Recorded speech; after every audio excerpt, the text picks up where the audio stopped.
Las Vegas has always sold the fantasy. Bright lights, endless money, champagne flowing around the clock. But behind that glittering image, there was a time when organized crime wasn't just visiting Vegas, it was running it. And no casino represents that era better than the Stardust. What happened inside its walls became one of the biggest organized crime scandals in American history. Inspired by Martin Scorsese's Casino, helped bring down some of the most powerful mob bosses in the country. This is the Stardust Scandal. Welcome back to Meals to Unalive For, the podcast where true crime, dark history, conspiracy, and food collide. I'm your host, Jody Breton, and every week we serve up the stories that are as disturbing as they are fascinating, paired with a meal inspired by the chaos. So grab a plate, lock your doors, and let's dig in. When the Stardust Hotel and Casino opened on July 2nd, 1958, it was unlike anything Las Vegas had ever seen. It was enormous, more than 1,000 hotel rooms, one of the largest casinos in Nevada, massive neon signs visible from miles away, and a spectacular stage production like Lido de Paris that became world famous. To tourists, it looked like the future, but behind the scenes, the casino had another reputation. The Stardust attracted figures connected to organized crime almost from the beginning.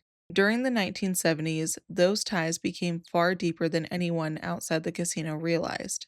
In 1974, California developer Alan Glick purchased the Stardust, along with several other Las Vegas casinos, through a company called Argent Corporation. On paper, Glick was the owner. In reality, federal investigators would later conclude that powerful Midwestern crime families, including members of the Chicago Outfit, the Kansas City crime family, Milwaukee mob figures, and others, were secretly calling the shots. Their goal wasn't simply to own a profitable casino. They wanted something even better. They wanted cash that nobody could trace. That brings us to one of the most important words in Las Vegas history: skimming. Normally, every dollar a casino earns is carefully recorded. Taxes are paid, employees are paid, owners receive profits. But skimming bypasses all of that. Instead of recording every dollar that came through the casino, trusted employees would quietly remove stacks of cash before it was ever entered into the books. If the money was never officially counted, it effectively never existed. No taxes, no paper trail. Just bags of cash disappearing into the hands of organized crime.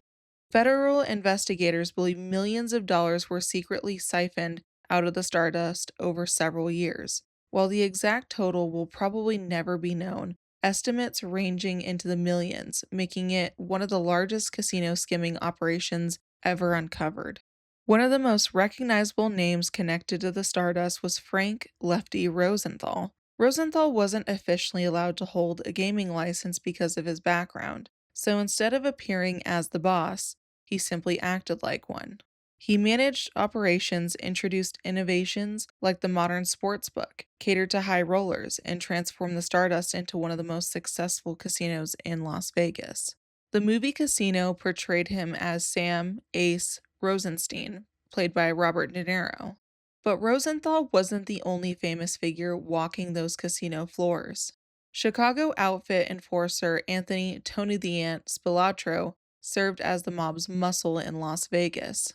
Joe Pesci's terrifying character, Nicky Santoro, was based largely on Spilatro.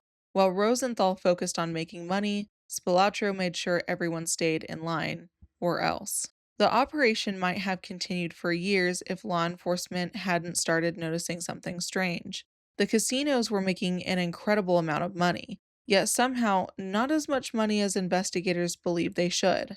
The FBI, IRS, and Nevada Gaming Control Board launched lengthy investigations. They used surveillance, financial records, wiretaps, informants. Little by little, the picture became clear. Cash wasn't disappearing because of accounting mistakes. It was being stolen before anyone could count it. Everything began to unravel in the early 1980s. In 1983, a federal grand jury indicted 15 people connected to the conspiracy to skim money from the Stardust. The investigation ultimately exposed an elaborate network that stretched from Las Vegas all the way back to organized crime bosses in the Midwest. Nevada gaming regulators didn't stop there. The Stardust was hit with massive fines. Gaming licenses were revoked. Executives were forced out. The state essentially took control of the casino to prevent organized crime from continuing to operate it. Then came the criminal trials. In 1986, several high ranking mob figures, including Chicago outfit boss Joseph Ayupa, were convicted for participating in the skimming conspiracy. For the Midwest crime syndicates, this was a devastating blow. Rosenthal's career in Nevada was effectively over. He was permanently excluded from working in Nevada casinos. Spilatro's story ended even more violently. In 1986, Tony Spilatro and his brother Michael disappeared. Their bodies were later discovered buried in an Indiana cornfield after both men had been beaten to death. Many investigators believe the Chicago outfit ordered the murders after Spilatro had become too much of a liability. Whether that decision was driven by the Stardust investigation alone remains debated, but the federal crackdown unquestionably increased pressure on the organization. Ironically, the Stardust did survive. After reputable operators took over management, they discovered something remarkable. The casino was even more profitable when every dollar was actually recorded. The missing millions had been hiding just how successful the property really was. The Stardust continued operating for another 2 decades before finally closing in 2006. In 2007, the iconic building was imploded in front of thousands of spectators. Another legendary piece of old Las Vegas disappeared into a cloud of dust. Today, most people know the Stardust because of the movie Casino, but the real story is arguably even more unbelievable. A casino secretly controlled by the American Mafia, millions of dollars quietly disappearing from the count room, federal agents chasing money across multiple states. An investigation that forever changed how casinos in Las Vegas would be regulated. Because for years, the house wasn't just winning, the mob was too.